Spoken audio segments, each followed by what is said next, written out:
ಪಾರ್ಟಿಯಲ್ಲಿ ನಾನು ಜಾಯ್ನ್ ಆಗಿದ್ದೀನಿ. Right India movement party. ನನ್ನ ನ್ಯಾಷನಲ್ ಪ್ರೆಸಿಡೆಂಟ್ ಡೆಲ್ಲಿಯಲ್ಲಿ ಇರೋರು, ಅವ್ರ ಮನೆ ಹೈದ್ರಾಬಾದ್. ಅದರಲ್ಲಿ ನಾನು parliament committee member, Karnataka Tamil Nadu in charge. Already ನಿಮ್ಗೆ ವಾಟ್ಸಪ್ಗೆಲ್ಲ ಕಳಿಸಿದ್ದೆ. ಏನಕ್ಕೆ ಹೇಳೋಕ್ಕೆ ಇಷ್ಟಪಡ್ತಾ ಇದ್ದೀನಿ, ಆಲ್ರೆಡಿ ನಾನು ಇದು ಜಾಯ್ನ್ ಆಗಿ ಒಂದು 3 ಮಂತ್ 4 ಮಂತ್ ಆಯಿತು ಈ ಪಾರ್ಟಿಯಲ್ಲಿ. ನಾನು ಹ್ಯೂಮನ್ ರೈಟ್ಸಲ್ಲಿದ್ದೀನಿ. ನಂದು ಬೇರೆ ಬೇರೆ ಪೇಪರ್ಸ್ ಇದೆ, ಬೇರೆ ಬೇರೆ ಇದೆ. ಅದು ಯಾಕೆ ನಾವು ಪೊಲಿಟಿಕಲ್ ಒಂದು ಡಿಲೇ ಬರೋಣ. ಹೀಗೆ KGF ಅಲ್ಲಿ ಎಲೆಕ್ಷನ್ ಸ್ಟಾರ್ಟ್ ಆಗುತ್ತೆ. ಇಡೀ ಕರ್ನಾಟಕ, ತಮಿಳ್ನಾಡಲ್ಲಿ ಒಂದು 8 ಮಂತ್ ಇದೆ ಎಲೆಕ್ಷನ್ಗೆ. ಅಲ್ಲಿ ಕ್ಯಾಂಪಿಂಗ್ ಮಾಡಬೇಕು. ಅಲ್ಲಿ ನಮ್ಮ ನ್ಯಾಷನಲ್ ಪ್ರೆಸಿಡೆಂಟ್ ಬರ್ತಾರೆ, ಪ್ರೆಸ್ ಮೀಟ್ ಆಗುತ್ತೆ ಶಾರ್ಟ್ಲಿ. ನಮ್ಮವ್ರನ್ನ ನನ್ನ ಜೊತೆಗಿರೋರೆಲ್ಲ ಕರ್ಕೊಂಡು ಹೋಗ್ತಾ ಇದ್ದೀನಿ ಚೆನ್ನೈಗೆ. ಶಾರ್ಟ್ಲಿ ಅಲ್ಲಿ ಪ್ರೆಸ್ ಮೀಟ್ ಆಗುತ್ತೆ. ಇಲ್ಲಿ KGF ಅಲ್ಲಿ ಜನ ಯಾರು ಇಲ್ಲಿ ಕಂಟೆಸ್ಟ್ ಮಾಡ್ತಾರೆ 35 ವಾರ್ಡಲ್ಲಿ, ದಯವಿಟ್ಟು ನೀವು ಬಂದು ರೈಟ್ ಇಂಡಿಯಾ ಮೂವ್ಮೆಂಟ್ ಪಾರ್ಟಿ ಇದರಲ್ಲಿ ಜಾಯಿನ್ ಮಾಡಬೇಕು. ಜಾಯಿನ್ ಮಾಡಿದರೆ ನಾನು B ಫಾರಮ್ ಕೊಡ್ತೀನಿ. ಒಳ್ಳೆ ಕ್ಯಾಟಗರಿ ಸೆಲೆಕ್ಷನ್ ಮಾಡಿ B ಫಾರಮ್ ಕೊಡ್ತೀನಿ. ಅವ್ರಿಗೆ ಏನೇನು ಮಾಡಬೇಕು ನನ್ನ ಪಾರ್ಟಿ ಮುಖಾಂತರ ಮಾಡೋಕ್ಕೆ ನಾವು ಇಷ್ಟಪಡ್ತೀವಿ. ಒಂದು, ಇಲ್ಲಿ KGF ನಡೀತಾ ಇರೋದು ತುಂಬ ಬೇರೆ ಬೇರೆ ರೀತಿಯಲ್ಲಿ ಮಿಸ್ಟೇಕೆಲ್ಲ ಆಗ್ತಾ ಇದೆ. ಫಸ್ಟ್ ಪಾಯಿಂಟು BGM ಅಲ್ಲಿ ಬರ್ತೀನಿ. BGM ಅಲ್ಲಿ OSDಗಿನ ಯಾರು ಮಾತಾಡೋಕ್ಕೆ ಹೋಗಿದ್ರೆ ಅವ್ರು ಬೇಕು ಜನ, ಯಾರು ಅವ್ರು ಬೇಕು ಅವ್ರಿಗೆ ಮಾತ್ರ ಕಾಲ್ ಅಟೆಂಡ್ ಮಾಡ್ತಾರೆ. ಮಿಕ್ಕಿದೆಲ್ಲ ವಾಟ್ಸಪ್ ಕಾಲು ಬ್ಲಾಕ್ ಮಾಡ್ತಾರೆ. ಇದು ಒಂದು MD ಮಾಡುವುದು ಸರಿ ಇಲ್ಲ. ಒಂದು ಫಸ್ಟ್ ಪಾಯಿಂಟ್. ಇಲ್ಲಿ BGM ಅಲ್ಲಿ ಇನ್ನೂ ಮೋರ್ ದೆನ್ 900 ಪೀಪಲ್ಸ್ಗೆ ಇನ್ನೂ ಹಕ್ಕುಪತ್ರ ಕೊಟ್ಟಿಲ್ಲ. ಅದು ಕೇಳಬೇಕು, MP ಅವರು ಮಾತಾಡಬೇಕು, ಊರು MLA ಅವರು ಕೇಳಬೇಕು, ಮಾತಾಡಬೇಕು. ಇದು ಯಾಕೆ ಇನ್ನೂ ಕೊಟ್ಟಿಲ್ಲ. ಇಲ್ಲಿ ಇದು ಬರೀ STP ಜನಕ್ಕೆ ಮಾತ್ರ ಕೊಡ್ತಾರೆ. ಇದಕ್ಕೆ ಮುಂಚೆ ಕೆಲಸ ಮಾಡಿದಾರಲ್ಲ ಅವ್ರಿಗೆ ಯಾವ ಉತ್ತರವಾದ, ಯಾರು ಕೊಡುವುದು, ಯಾರು ಕೊಡ್ತಾರೆ ನಮ್ಗೆ ಅರ್ಥ ಆಗಿಲ್ಲ. ಅದು ಕೊಡಬೇಕು. ಯಾಕಂದರೆ ಮುಂಚೆ ಕೆಲಸ ಮಾಡಿದ್ರು ಕೂಡ ಮೈನಿಂಗ್ ಎಂಪ್ಲಾಯೀಸನ್ಗಳೇ ಇಲ್ಲಿ ಮಾಡ್ತಿರೋದೆಲ್ಲ ಎಂಪ್ಲಾಯಿಗಳೇ. ಒಂದು, ನೆಕ್ಸ್ಟ್ ಮುನ್ಸಿಪಾಲ್ಟಿಗೆ ಬರ್ತೀನಿ. ಮುನ್ಸಿಪಾಲ್ಟಿಯಲ್ಲಿ ಏನೇನು ನಡೀತಾ ಇದೆ ಇಡೀ ಜನ ಗೊತ್ತು. PKS ವರ್ಕರ್ ಇದ್ದಾರೆ ಅಲ್ಲಿ. ಮುನ್ಸಿಪಾಲ್ಟಿಯಲ್ಲಿ 150 ಜನ PKS ವರ್ಕರ್ ಇದ್ದಾರೆ. 150 ಜನದಲ್ಲಿ ಕೆಲವು ಜನ ಇಲ್ಲೇ ಹಾಕಿದ್ದಾರೆ, ಎಲ್ಲಿ ಯಾರಲ್ಲಿ ಕೆಲವು ಜನ ಹಾಕಿದ್ದಾರೆ, ಕೆಲವು ಜನ ಅಲ್ಲೆಲ್ಲಿ ಕ್ಲೀನ್ ಮಾಡೋಕ್ಕೆ.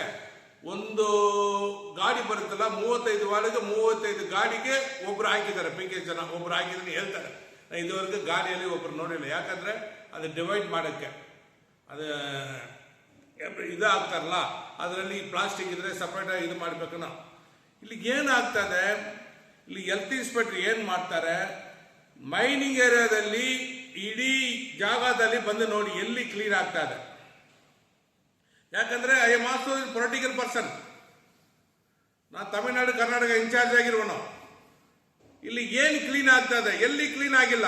ಮೈನಿಂಗ್ ಏರಿಯಾದಲ್ಲಿ ನೋಡಿ ಬಂದು 18 ವಾರ್ಡಲ್ಲಿ ಹೊರಗಡೆ ಹೋಗ್ಬಿಟ್ಟು ನೋಡಿ, ಒಂದೇ ಒಂದು ಜಾಗದಲ್ಲಿ ಕ್ಲೀನ್ ಮಾಡಲ್ಲ. ಬರೀ ಮೇಲ್ಗಡೆ ಬರ್ತಾರೆ, ಮೇಲ್ಗಡೆ ಹೋಗ್ತಾರೆ, ಮೈನ್ ರೋಡ್ ಬರ್ತಾರೆ, ಹಂಗೆ ರಿಟರ್ನ್ ಆಗ್ತಾರೆ. ಇದು ಯಾವ ರೀತಿಯಲ್ಲಿ ನ್ಯಾಯ? ಮುನ್ಸಿಪಾಲ್ಟಿಯಲ್ಲಿ ಖಾತಾ ಮಾಡಿದ್ರೆ ಡಿಲೇ ಆಗ್ತಾ ಇದೆ. ತುಂಬ ಜನ ಬರ್ತಾರೆ, ಹೋಗ್ತಾರೆ, ಏನೇನೋ ಆಗ್ತಾ ಇದೆ. ಮುನ್ಸಿಪಾಲ್ಟಿಯಲ್ಲಿ ಹೊಸ ಕಮಿಷನರ್ ಬಂದಿದ್ದಾರೆ. ಹೊಸ ಕಮಿಷನರ್ ಖಾತಾದಲ್ಲಿ ಸೈನ್ ಮಾಡಲ್ಲ. ಏನಕ್ಕೆ ಮಾಡಲ್ಲ? ಅಲ್ಲಿ ಚೆಕ್ ಮಾಡಿ, ಅದು ಲೀಗಲ್ ಆಗಿದ್ರೆ ಕೊಡಿ, ಇಲ್ಲಾಂದ್ರೆ ಕ್ಯಾನ್ಸಲ್ ಮಾಡಬೇಕು. ಆ ರೀತಿಯಲ್ಲಿ ಮುನ್ಸಿಪಾಲ್ಟಿಯಲ್ಲಿ ಮಾಡೋಕ್ಕೆ ಹೋಗೋದಿಲ್ಲ. ಅದೇ ಥರ ಎಲ್ಲ ಕಡೆ ಬೇರೆ ಬೇರೆ ಇಶ್ಯೂಗಳು ತುಂಬ ಇದೆ. ಮೈನಿಂಗ್ ಏರಿಯಾ, ನಾನ್ ಮೈನಿಂಗ್ ಏರಿಯಾ ಏನು ಡೆವಲಪ್ಮೆಂಟು ನನಗೆ ಕೇಳ್ತಾರೆ. ಲಾಸ್ಟ್ ಡೆವಲಪ್ಮೆಂಟ್ ಏನು ಡೆವಲಪ್ಮೆಂಟ್ ಏನಿದೆ? ನಾರ್ಮಲಾಗಿ ರೋಡ್ ಹಾಕ್ತಾರೆ, ಯಾರು ಬಂದು ರೋಡ್ ಹಾಕ್ತಾರೆ, ಲೈಟ್ಗೆಲ್ಲ ಹಾಕ್ತಾರೆ, ಎಲ್ಲ ಹಾಕ್ತಾರೆ. ಮಿಕ್ಕಿದ ಜನಕ್ಕೆ ವ್ಯವಸ್ಥೆಗಳು ಏನು ಮಾಡಬೇಕು ಅದು ಆಗಲೇಬೇಕು. ನನ್ನ ಪಾರ್ಟಿ ಮುಖಾಂತರ ಇಲ್ಲಿ ಬಂದು ನನ್ನ ಕ್ಯಾಂಡಿಡೇಟು ಇಲ್ಲಿ 35 ವಾರ್ಡಲ್ಲಿ 100% ಕ್ಯಾಂಡಿಡೇಟ್ ಆಗ್ತಾ ಇದ್ದೀವಿ. ಯಾರು ಬೇಕು ಜಾಯಿನ್ ಮಾಡಬೇಕು. Right India movement party, national party ಇಲ್ಲಿ ಬಂದು ಜಾಯಿನ್ ಮಾಡಬೇಕು. ಜೊತೆಗೆ ಜಾಯಿನ್ ಮಾಡಿ ಒಟ್ಟಿಗೆ ಬಂದರೆ ಸೆಲೆಕ್ಷನ್ ಮಾಡಿ 35 ವಾರ್ಡ್ಗೆ ನಾವು B ಫಾರಮ್ ಕೊಡ್ತೀನಿ. ಇದು ಇಲ್ಲಿ ಮಾತ್ರ ಅಲ್ಲ, ತಮಿಳ್ನಾಡು ನೆಕ್ಸ್ಟ್ ವೀಕಲ್ಲಿ ಹೋಗ್ತಾ ಇದ್ದೀವಿ. ತಮಿಳ್ನಾಡಲ್ಲಿ ಅಲ್ಲೇ ಬಂದು ಹೋಗ್ಬಿಟ್ಟು ನಮ್ಮ ನ್ಯಾಷನಲ್ ಪ್ರೆಸಿಡೆಂಟ್ ಬರ್ತಾರೆ, ಪ್ರೆಸ್ ಮೀಟ್ ಮಾಡ್ತೇವೆ. ಎಲೆಕ್ಷನ್ ಕ್ಯಾಂಪಿಂಗ್ ಆಗ್ತಾ ಇದೆ ತಮಿಳ್ನಾಡಲ್ಲಿ. ಇಲ್ಲಿ ನನ್ನ ಜೊತೆಗಿರೋರು ಆತ್ಮರು ತುಂಬ ಜನ ಕರ್ಕೊಂಡು ಹೋಗ್ತಾ ಇದ್ದೀನಿ ಗಾಡಿಯಲ್ಲಿ. ಹಿಂಗೆ நான் ஏன் எந்த மேட்டர் பேசுறதுக்கு வந்தேன்னா, நான் கிட்டத்தட்ட 3 மாதம் ஆச்சு ரைட் இந்தியா மூவ்மெண்ட் பார்ட்டின்னு நேஷனல் பார்ட்டியில் நான் வந்து parliament committee member, Karnataka Tamil Nadu incharge ரெண்டு ஃபர்ஸ்ட் டோர்கிட்ட போயிட்டு நம்ம லெட்டர் கொடுத்து போறோம். ஃபர்ஸ்ட் சேம்பர்ல உட்காந்துக்கிறாங்க, அவங்க rate fix. Next RIO rate fix, commissioner rate fix, engineer rate fix. என்ன ரேட் பிக்ஸ்? இது எங்களது அனுமானம் தான், அனுமானம் இல்லை, நிஜம்தான். ஆனால் நாங்கள் அனுமானமாக சொல்கிறோம். எவ்வளோ ரேட்டுன்ட்டு இது சொன்னால் ஒரு மாதிரி தப்பாக போவோங்க. அந்த மீடியாவில் பாபுன்னு அது மாதிரி சொல்கிறாரு, முனிசிபாலிட்டி கண்டம் பண்ணுறாரு. அது மாதிரி கண்டம் இல்லை, 100% ஊர் எம்எல்ஏ தெரிஞ்சுக்கணுங்க. இதில் வந்து முனிசிபாலிட்டியில் ரேட்டுக்கு பிக்ஸ் ஆகுது அமௌண்ட். ஒரு ஆஃபீஸர்ஸும் ஒரு கையெழுத்து போடணும், ரேட்டு இல்லாத கையெழுத்து போடுறதுல. இதுதான் உண்மை நடந்துருக்குது மேட்ரு. ஏன்னா நான் இவ்வளோ நாளாக நான் ஹியூமன் ரைட்ஸ் அப்படியே கண்டினியூ பண்ணியிருக்கேன். அது என்னுடைய ஹியூமன் ரைட்ஸு. நியூஸ் பேப்பர்ல இருக்கேன். இன்னைக்கு நான் பொலிட்டிக்கல் பார்ட்டியில வெளியே வரணும், எலெக்ஷன் வர்றதுனால என்னுடைய நேஷனல் பிரசிடென்ட் என்ன சொன்னாரு, ஊர்ல நீ கேஜிஎஃப் இருக்குன்னா தங்க வயல்ல கேண்டிடேட் போடுங்க. அதே மாதிரி ஜெட்பி எலெக்ஷன் வந்தா ஜெட்பி எலெக்ஷன் கேண்டிடேட் போடு, கர்நாடகாவில் எந்த எலெக்ஷன் வந்தாலும் கேண்டிடேட் போடு, நான் உங்களுக்கு முழு சப்போர்ட் பண்றேன். அதே மாதிரி தமிழ்நாடுக்கு நெக்ஸ்ட் வீக் போயிட்டுக்கிறோம். தமிழ்நாட்டில் வந்து பிரஸ் மீட் ஆகிட்டு அவங்களுடைய கேண்டிடேட் செலெக்ஷன் பண்ணி நம்ம பார்ட்டியில் ரொம்ப பேர் மெம்பர் இருக்கிறாங்க தமிழ்நாட்டில். அவங்களெல்லாம் டிஸ்கஸ் பண்ணி யார் எங்கே நிற்க வைக்கிறதுக்கு பிளான் பண்ணுறாரோ நேஷனல் பிரசிடென்ட் நானும், ஏன்னா நான் தமிழ்நாடு இன்சார்ஜ் இருக்கிறதுனால அதனால் டிஸ்கஸ் பண்ணி அது ஷார்ட்லி நடக்கும். இந்த மாதிரி சுச்சுவேஷன் இருக்கிறதுனால இந்த விஷயத்துக்கு நான் சொல்ல கடமைப்படுகிறேன். இதுக்கு மேற்பட்டு வீக்லி என்னென்ன நடக்குது எல்லா விஷயத்தையும் நானே மீடியா மூலயமா பிரஸ் மீட் பண்ணுவேன்னு தெரிவித்துக் கொள்கிறேன். Jai Hind, Jai Karnataka. Karnataka election commission letter போயிருக்கு, தமிழ்நாடு எலெக்ஷன் கமிஷனும் என் பேர் லெட்டர் போயிருக்கு. என்ன சொல்றதுக்கு வரணும், தங்கவயலில் பிறந்தவன் நான், இதே ஓரண்டலில் பிறந்தவன்.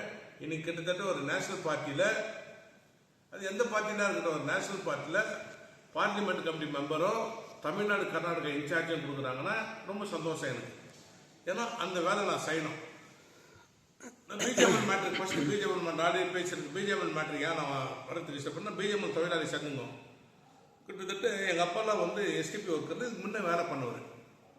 ஒரு 10,000-15,000 வீடு இருக்கு, எல்லாம் பிஜேபி தொழிலாளி சங்கங்களுக்கு வந்து இங்கே இருக்கிற எம்பியும் இங்கே இருக்கிற எம்எல்ஏங்களும் ஒன்றா சேர்ந்து டிஸ்கஸ் பண்ணி இந்த வீடு சொந்தமாக்கி கொடுக்கணும், டேக் ஓவர் முனிசிபாலிட்டி பண்ணுறாங்க. ஃபர்ஸ்ட் எங்களுக்கு பிஜேபி இருந்த லெட்டரிங் வரட்டும், அப்புறமா முனிசிபாலிட்டி டேக் ஓவர் பண்ணுறதை பின்னால் பார்த்துக்கலாம். ஏன்னா இங்கே எங்களுக்கே இங்கே ஆத்தரைஸ் கொடுக்காத எஸ்டிபி ஒர்க்கருக்கு இன்னும் 900 பேருக்கு லெட்டர் கொடுக்கல. நம்ம இதுக்கும் நன்மதி செல்வன் இருந்தாரு, நம்ம கால் பண்ண நன்மதி செல்வன் இன்னொரு எடுத்து பேசுவாரு. இப்போ இருக்கிற ஜாய் ஜோசப் போன் வந்து வாட்ஸ்அப்பை பிளாக் பண்றாரு. ஒரு மைண்ட்ஸ் ஓஎஸ்டி பண்ற இதெல்லாம் சரியில்லை. வேற சிஎஸ்ஓ இருக்கிறாரு, சிஎஸ்ஓ பத்தி நம்ம தாராளமாக பேசுறதுக்கு இஷ்டப்படுறேன். ஏன்னா சிஎஸ்ஓ என்ன பண்றாருன்னா பின்னால சொல்றேன்.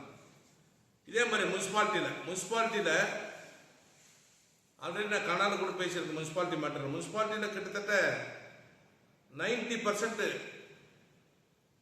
வேற விதமா போயிட்டுக்குதுன்னா நம்ம கரப்ஷன் சொல்லலாம். ஏன் நான் சொல்றதுக்கு இஷ்டப்படுறேன்னா, பின் டாக்குமெண்ட் என்கிட்ட வச்சுருக்கிறேன். முனிசிபாலிட்டியுடைய நிலவரத்தை என்னென்ன டாக்குமெண்ட் வேணும் எல்லாம் என்கிட்ட இருக்கு. நான் எப்போ வெளியிடுறேன்னா இந்த முனிசிபாலிட்டி எலெக்ஷன் வர்றப்ப அது வெளியிடுறேன். ஏன் அப்போ வெளியிடுறேன்னா